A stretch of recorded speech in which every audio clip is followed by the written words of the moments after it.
या सगळ्या उलटसुलट चर्चा ज्या आहेत त्या पूर्णपणाच्या तथ्यहीन आणि निराधार आहेत. जयंतरावची आमची तिथे भेटही झाली नाही.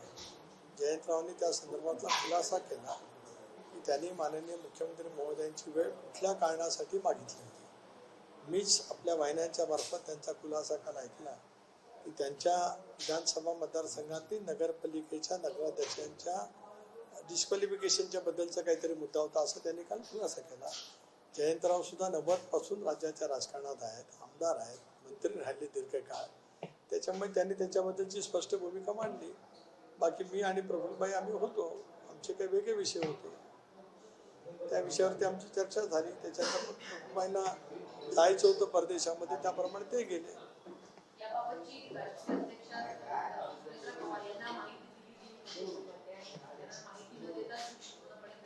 नाही, हा प्रश्न पक्षांतर्गत आहे, त्याच्यामध्ये काही दुमत असं काही कारण नाही. आम्ही बहिणी आमच्या राष्ट्रीय अध्यक्ष आहेत. ज्या वेळेला ज्या बाबी बहिणींच्या माहितीकरता सांगणं आवश्यक आहे त्या नियमितपणाने आम्ही सांगत असतो. आमचा संवाद ट्युनिंग अतिशय उत्तम आहे. ज्या पद्धतीने दादांच्या जवळ माझं नातं गेले 35 वर्षाचं दूर राहिलं, ट्युनिंग अतिशय उत्तम पद्धतीने होतं. सर्वच गोष्टी आम्ही परस्परांच्या जो बोलत होतो अशातला काय भाग नव्हता. पण मी काय करतोय, मला काय वाटतंय हे सहजगत्या दादांना समजत होतं. दादांच्या मनामध्ये काय, मला काय करायचं आहे हे मलाही त्यावेळेला कळत होतं. त्याच पद्धतीचं ट्युनिंग बहिणींच्या आणि माझ्यात आहे. तर कुठलाही गैरसमज कोणाच्याही मनामध्ये आणण्याचं काही कारण नाही, उद्भवतच नाही.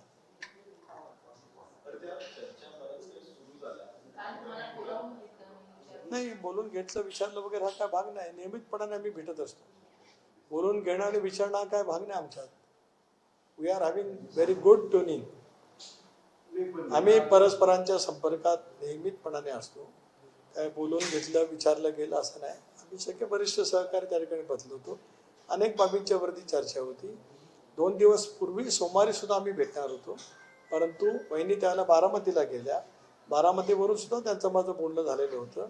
त्याच्यानंतर दुसऱ्या दिवशी मंत्रिमंडळाची बैठक होती. मंत्रिमंडळाच्या बैठकीला आल्या त्यावेळेला सुद्धा त्यांचा माझा फोन झाला होता, संपर्क झाला होता. त्यामुळे तशा पद्धतीचं काही असल्याचं काही कारण नाही.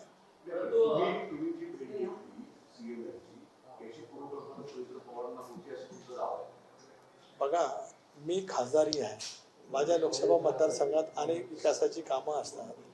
मुख्यमंत्र्यांची प्रत्येक वेळची भेट ही काय राजकीय भेट अशातला काय भाग नाही. माझ्या लोकसभा मतदारसंघातील काही कामं आहेत. माझी दिल्लीच्या स्तरावरती काही प्रस्ताव राज्य सरकारकडनं पाठवायचे आहेत. अशा वेळेला प्रत्येक गोष्ट ज्ञात असणं करणं अभिप्रेतच नाही आहे. ज्या वेळेला राजकीय विषय पक्षाशी निगडीत येईल त्यावेळेला परस्परांच्या जो चर्चा करूनच आम्ही भेटत असतो. उदाहरणार्थ काही वेळेला काही बाबींच्या वतीमध्ये राजकीय कारणासाठी मला मुख्यमंत्र्यांना भेटायचं असेल तर त्याची माहिती बहिणींना असते. ज्यावेळेला माझ्या लोकसभा मतदारसंघातील काही कामाचा विषय असेल त्यावेळेला असणं अभिप्रेत आहे नाही, काही कारण नाही. त्याच्यानंतर आम्ही ज्यावेळेला भेटत असतो त्यावेळेला भेटीमागचा तपशील जो आवश्यक असतो तो माझ्याकडनं सांगितला जात असतो. कारण मी पण दीर्घकाळ राजकारणात आहे, मलाही राजशिष्टाचार माहिती आहे. पवार साहेबांनी तर आम्हाला सर्वांनाच राजशिष्टाचार उत्तम शिकवलेला आहे. त्यामुळे संवाद कसा परस्परांचे असावा त्या आमच्या राष्ट्रीय नेते आहेत, राष्ट्रीय अध्यक्ष आहेत, मी प्रदेशाध्यक्ष आहे.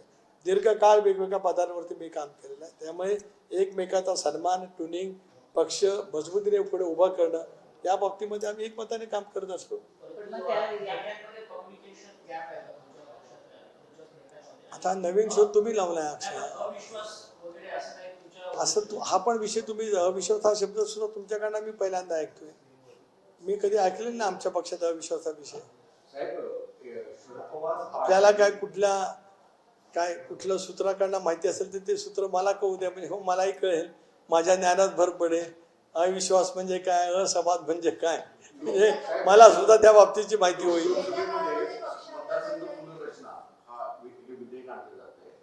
तुमच्या पार्टीचं तर समर्थन आता एनडीएच्या आहात, तुमची बैठक सुद्धा आहे तुमच्या पार्टीची. पण शरद पवार राष्ट्रवादी काँग्रेसला समर्थन देते. तुमच्या राजकीय संदर्भात काही चर्चा झाल्या आहेत का? काही या संदर्भात पण अनेक राजकीय गॉसिप प्रचंड सध्या सुरू आहे.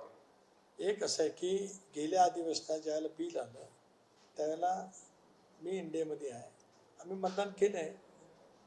मतदानाचा मध्ये ज्या वेळेला आकडे पाहिले असतील त्याला ज्या जागेवरती मी बसतो तिथून मतदान बिलाच्या समर्थनार्थ झालेलं आहे, त्यामुळे तो इथं दुमत नाही. आदरणीय पवार साहेबांच्या पक्षाने बिलाला समर्थन द्यावं की न द्यावं हा त्या पक्षाचा नेतृत्वाचा भाग आहे. काल संसदीय नेत्या सुप्रियाताई सुळे यांनी त्या संदर्भातलं वक्तव्य केलेलं आहे.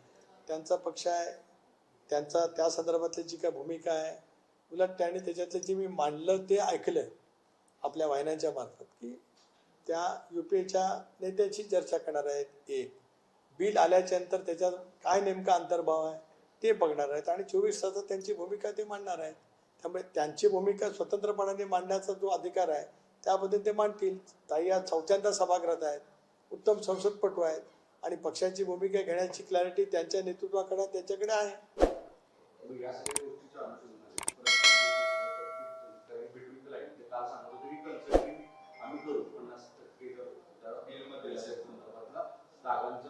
लोकसंख्या न्याय असेल तर अशा परिस्थितीमध्ये परत एकदा चर्चा सुरू होती की राष्ट्रवादी काँग्रेस शरद पवार राष्ट्रवादी काँग्रेस की तुमच्या सोबत येईल किंवा एनडीएला सपोर्ट करेल, तर याबाबतची तुमचं स्टँड काय आहे? याबाबत काही चर्चाच नाही. बिलाला समर्थन करणं म्हणजे एनडीएमध्ये येणं असं होत नाही. अनेक बिलं एकमताने पास होतात आत्ताही सभागृहामध्ये. याचा अर्थ UPA काय एनडीएमध्ये विलीन झाली का? तर नाही. काही बिलं ज्या वेळेला देशाच्या व्यापक हिताच्या दृष्टीकोनातून महत्त्वाची असतात ती बिलं एकमताने पास होतात.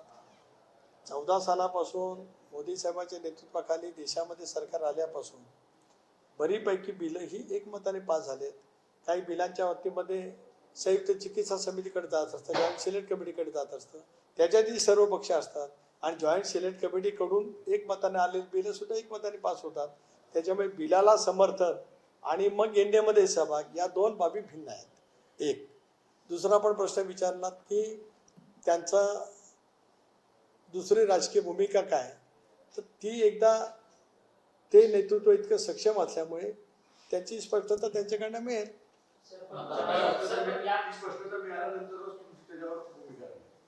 स्वाभाविकच आहे. एक कसं आहे की वारंवार स्वर्गीय दादा असतानाच विलिनीकरणाच्या चर्चा झाल्या.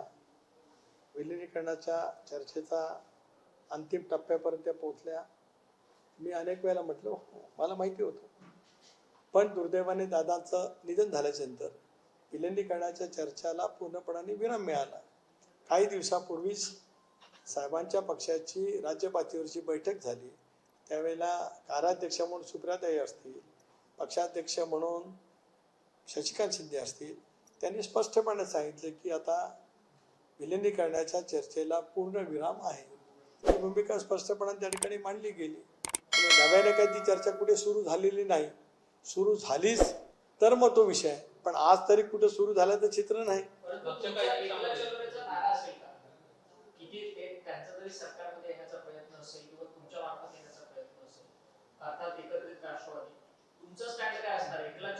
जी भूमिका अजून कुठे सुरुवातच नाही झाली तर त्याच्याबद्दल प्रतिक्रिया देण्याचं काही कारणच नाही ना. ज्या गोष्टीची सुरुवातच काय झालेली नसेल तर त्याच्यात काय प्रतिक्रिया देणार. ती मी मगाशीच यांच्या प्रश्नाला उत्तर देताना सांगितलं की तशी सुरुवात झाली तर मग चर्चा करणं आवश्यक राहील ना. तशी काही सुरुवातच नसेल तर काय. पूर्णविराम कोणी दिलाय तर एक पूर्णविराम कोणी दिलाय तर तिकडून दिलाय. आम्ही तर काय सुरुवातच कधीच केली नव्हती. कारण दादा असताना दादाच आमचे राष्ट्रीय नेते, जो दादांनी निर्णय घेतला असता त्या निर्णयाचं पूर्णपणाचं समर्थन आम्ही सर्वांनीच मोकळेपणाने एक मताने निश्चितपणे त्या ठिकाणी केलं असतं. आता वहिनी आमच्या अध्यक्ष आहेत. एक भाग तशी ज्या वेळेला चर्चा येईल त्यावेळेला मग माझं मत मांडीन ना. जी चर्चाच नाही त्याच्याबद्दल आज मत मांडून घाई कशाला करू. मला 40 वर्षाच्या प्रदीर्घ अनुभवाच्यामुळे कधी काय घाई करावी, कधी काय मतप्रदर्शित करावं तेवढं तर नक्की कळतं ना. ज्या वेळेला चर्चेचा सूर कुठेतरी निघेल त्यावेळेला माझं मत काय, आज माझं मत काय ते माझ्या मनात नक्की आहे. मला आज सांगण्याचं काही कारण नाही. समजा ते नसेलच तर सांगून काय करू.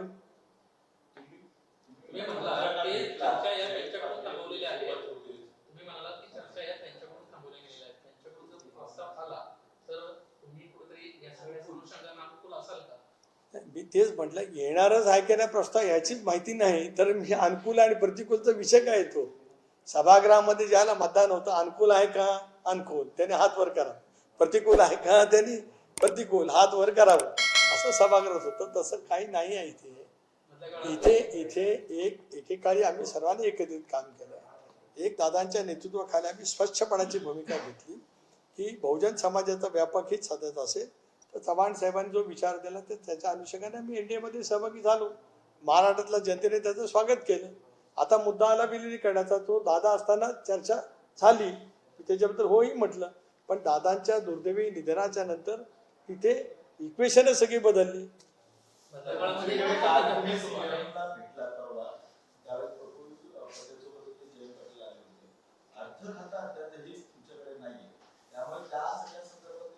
हे बघा, पुन्हा मी सांगतो, जयंत पाटलांची आमची तिथे भेट झाली नाही.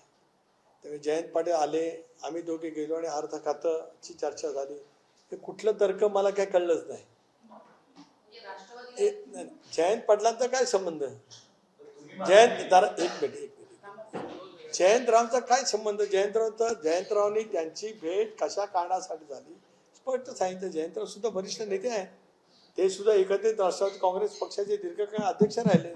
राज्याचा अर्थमंत्री त्यांनी दीर्घकाळ मांडलेला आहे. अनुभवी नेते आहेत, एक स्वयंभू नेते आहेत. त्यांनी त्यांची एकदा स्पष्टपणाची भूमिका मांडली. तर आमच्या दोघांच्या भेटीचा आणि जयंतरावांच्या भेटीचा दुरान्वेही काडी मात्र काही संबंध नाही. राहता राहिला प्रश्न माझ्या पुरता. मी मगाशी स्पष्टपणाने सागरजींच्या किंवा आपल्या यांच्या प्रश्नाला उत्तर देताना सांगितलं की माझी भेट माझ्या लोकसभा मतदारसंघातील काय कामाच्या बाबतीमध्ये होती. मी वेळ आदल्या दिवशी पण मागितली होती, पण आदल्या दिवशी त्यांची कोर कमिटीची बैठक होती म्हणून ते शक्य नाही झालं. प्रफुल्लबाईंनी त्यांच्याकडचे काय मुद्दे होते त्याच्यावरती ती वेळ मागितली होती. ते योगायोगाने प्रफुल्लबाई का आले तर त्यांना रात्री मध्यरात्री ते बाहेर जाणार होते म्हणून ते आले. परवाच्या दिवशी 2 दिवसांपूर्वी जो नोटिसीचा मुद्दा आला होता त्याच्या संदर्भामध्ये काही चर्चा झाली की त्यांना नोटीसला उत्तर देण्याचं किंवा न देण्याचं काही ठरलंय? काल आम्ही जरूर त्या विषयावरती चर्चा झाली. आता रविवारी मी पण दिल्लीत असेल, पार्थ पवार पण दिल्लीत असेल कारण अधिवेशन सुरू होत आहे. प्रफुल्लबाई पण दिल्लीत असतील सोमवारपासून. त्यावेळेला या विषयावरती आम्ही दिल्लीमध्ये चर्चा करू. काल या विषयावरती कोर कमिटीमध्ये चर्चा झालेली आहे.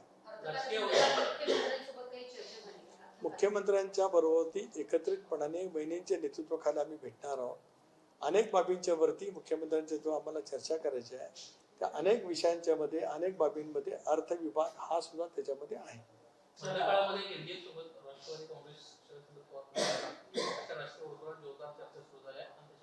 मुख्यमंत्र्यांनी महत्त्वाचं स्टेटमेंट केलं की नवा पक्ष आम्ही सोबत घेणार नाही, आमच्या सोबत जे आहेत त्यांना सोडणार नाही आणि शरद पवारांची राष्ट्रवादी सोडणार नाही. एकंदरीतच काय त्यांना कुठेतरी एक सुतोवाच होते की राष्ट्रवादी काँग्रेस पक्षासोबत त्यांना आलं पाहिजे अशी राजकीय वर्तुळात चर्चा आहे. जर असं होत असेल तर आपला मुख्यमंत्री भारतीय जनता पक्षाचे राज्याचे प्रमुख नेते देशपातळीवरचे आहेत. त्याने जी भूमिका स्पष्ट केली ती एनडीएच्या वतीने भारतीय जनता पक्षाची म्हणूनच स्पष्ट त्या ठिकाणी केलेली आहे. मी अनेक वार आपल्याजवळ संवाद करताना बोललो की एनडीए म्हणजे काय तर भाजपच्या नेतृत्वाखाली समविचारी किंवा एनडीएमध्ये सहभागी झालेले पक्ष म्हणजे एनडीए. युपीए म्हणजे काय तर काँग्रेस प्रणित आघाडी. त्याच्यामुळे जी भूमिका मुख्यमंत्र्यांनी मांडली ती भारतीय जनता पक्षाची स्वाभाविकपणाने एनडीएचं प्रमुख पुत्र ज्या पक्षाकडे आहे त्यांनी मांडली की आता एनडीएमध्ये नवीन पक्ष नाही. त्याच्यामुळे ती भूमिका त्यांनी त्या ठिकाणी स्पष्ट मांडली. आता त्यांनी ती मांडल्याच्या नंतर मग इतर देशामध्ये किंवा राज्यामध्ये इतर जे काही पक्ष असतील त्यांची भूमिका त्याच्याबद्दलची काय ते सांगू शकतील.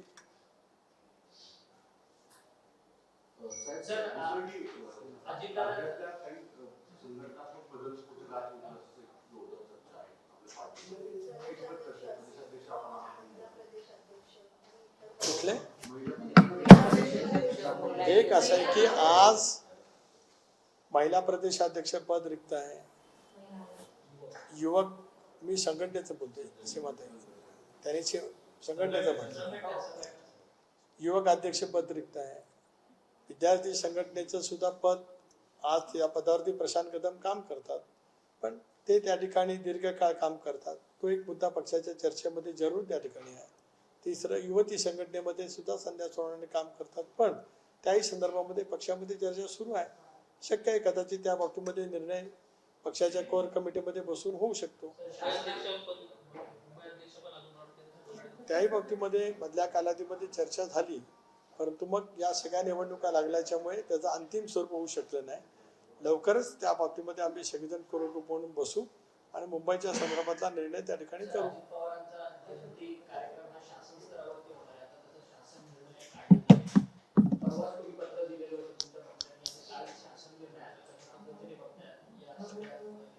स्वर्गीय अजितदादांचं योगदान महाराष्ट्राच्या सर्वांगीण क्षेत्रासाठी, महाराष्ट्राच्या उन्नतीसाठी फार मोठ्या टोकावरती राहिलं. मी राज्याचे मुख्यमंत्री देवेंद्रजी फडणवीस, मुख्यमंत्री एकनाथराव शिंदे, वहिनी संबंधित आहेत, पण वहिनी आमच्या उपमुख्यमंत्री आहेत आणि साऱ्या मंत्रिमंडळाचे अतिशय मनापासून प्रदेश राष्ट्रवादी काँग्रेस पक्षाचा अध्यक्ष म्हणून आणि दादांचा अनेक वर्षाचा एक निकटचा सहकारी म्हणून गुण व्यक्त करतो की दादांनी जे काम, जे योगदान महाराष्ट्राच्या प्रगतीसाठी दिले, त्याचा आदर आज सरकारच्या माध्यमातून त्या ठिकाणी होतो आहे. म्हणून संबंध राज्यभरात शासकीय कार्यालयामध्ये, निमशासकीय कार्यालयामध्ये दादांची जयंती त्या दिवशी साजरी होते आहे. आम्हा सर्वांच्यासाठी तो क्लेशकारक, वेदनाकारी क्षण आहेच, पण आमच्या नेतृत्वाने केलेलं काम अभिमानास्पद आहे.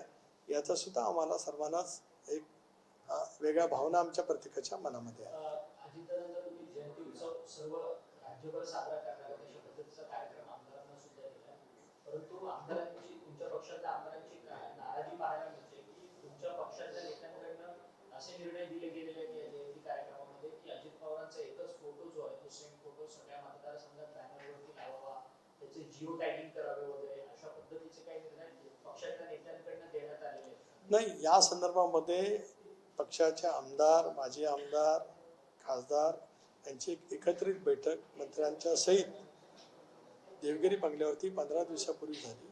ॲट लेंथ आम्ही चर्चा केली. मी स्वतःच दादांच्या जयंती दिनाच्या निमित्ताने सप्ताह जो काही साजरा केला जाणार आहे त्याच्या कार्यक्रमाची चर्चा मी पक्षांतर्गत त्या बैठकीमध्ये केली. त्याप्रमाणे माझं जे काही पक्षाचा अध्यक्ष म्हणून सगळ्या जिल्हाध्यक्ष, आमदार, माजी आमदार, पक्षाचे उमेदवार यांना जे पत्र जायचं आहे त्याचा मसुदा शिवाजीरावांनी तयार करून दिला होता, ते गेलेलं आहे. प्रत्येकजण अतिशय आपुलकीने, श्रद्धेने दादांच्या संदर्भातलं जयंतीचा कार्यक्रम 7 दिवस त्या ठिकाणी आपापल्या मतदारसंघात आणि राज्यभरामध्ये त्या ठिकाणी होणार आहे. त्याच्यामुळे काय तुम्ही म्हटलं तसं टॅगिंग वगैरे काही नाही. ठीक आहे, काही वेळेला आपण एक दादांचा एक फोटो असा आहे की जो प्रत्येकाला दादा समोर जाईल असं वाटत असतं. त्याच्यामुळे आम्ही चर्चा करत असताना करत असतो की कुठला फोटो अधिक लोकांच्या मनामध्ये दादांच्या प्रती, प्रत्येकाच्या मनात आहेच भावना, त्या अधिक उच्चंबून आल्यासारखा तो दिवस त्यांच्या आठवणीचा आहे आणि त्याच्यामुळे ते एकंदरीत आम्ही चर्चा करतच असतो नेहमी. लवासा प्रकरणाच्या संदर्भामध्ये जी याचिका केली होती त्याच्यामध्ये प्रामुख्याने एक आरोपी म्हणून त्यांना केलं होतं की शरद पवार असतील, सुप्रिया सुळे असतील आणि अजितदादा असतील, त्या तिघांकडून कुठलेही आरोप सिद्ध न होता आरोप करणं चुकीचं असं म्हटलंय कोर्टाने आणि ती फार दाखल करावी अशी स्वरूपाची मागणी होती, ती देखील याचिका फेटाळलेली आहे. एक मोठा दिलासा मानला जातो. या सगळ्या प्रकरणाच्या या संबंध कायदेशीर बाबीमध्ये मी एक साक्षीदार होतो, घटक होतो. मुंबई उच्च न्यायालयाने सुद्धा याच पद्धतीने ती याचिका फेटाळलेली होती पूर्णपणे. आणि त्याच्यामध्ये श्रद्धेय साहेब, आदरणीय दादा, स्वर्गीय दादा, सुप्रियाताई आणि मग इतर काही त्यांनी त्यावेळेला सुद्धा केलेलं होतं आणि सर्वोच्च न्यायालयाच्या मुख्य न्यायमूर्तींनी ती फेटाळलेली होती. त्यानंतर ती सर्वोच्च न्यायालयामध्ये सुद्धा गेली. त्याचं मेरिट हे शून्य होतं. केवळ द्वेषातूनच त्या पद्धतीची ती भूमिका घेतली गेली होती. पण या देशातील न्याय व्यवस्था किती मजबूत आहे हे आपल्याला त्या निमित्ताने पाहायला निश्चितपणाने मिळालेलं आहे. कारण लवासा आत्तापर्यंत संबंध राज्यात, देशामध्ये ज्या थंड हवेची ठिकाणं किंवा हिल स्टेशन आपण म्हणतो की ब्रिटिशांनी शोधलेली होती. साहेबांच्या मनामध्ये त्यावेळेला जे होतं ते त्यांच्या पुस्तकामध्ये त्यांनी नमूद केले साहेबांनी जी बाब केली ती त्यांना जन माझे सांगाती या पुस्तकात त्यांनी एक पॅरा लिहिलेला त्याच्यावरती ते मला असं वाटतं ते याचिकेमध्ये त्या पॅराचा उल्लेख पण याचिकाकर्त्यांनी केला होता. कारण मी अनेक वेळेला या चर्चेमध्ये असल्यामुळे मला त्याच्यातले ज्ञात आहे. तर ते आज बरं झालं की या देशातल्या सर्वांगीण प्रगतीचा विचार ज्या पद्धतीने साहेबांनी दादानी केला त्याबद्दल काही वेगळ्या पद्धतीचे जे काही विचार न्यायालयामध्ये काढण्याचा प्रयत्न केला गेला त्याला पूर्ण विराम मिळाला. सोनम वांगचुक सगळ्या दिल्लीमध्ये आंदोलन बंगल्यांसंदर्भात एक प्रश्न निर्माण होतो कारण की ज्या पद्धतीने आता सचिन वाझे बरोबर एक सभापती बंगले मिळत म्हणजे अशा पद्धतीची चर्चा सुरू आहे. तो काय भाग माझ्याशी नाही, माझा भाग संघटनेचा आहे. धन्यवाद धन्यवाद धन्यवाद.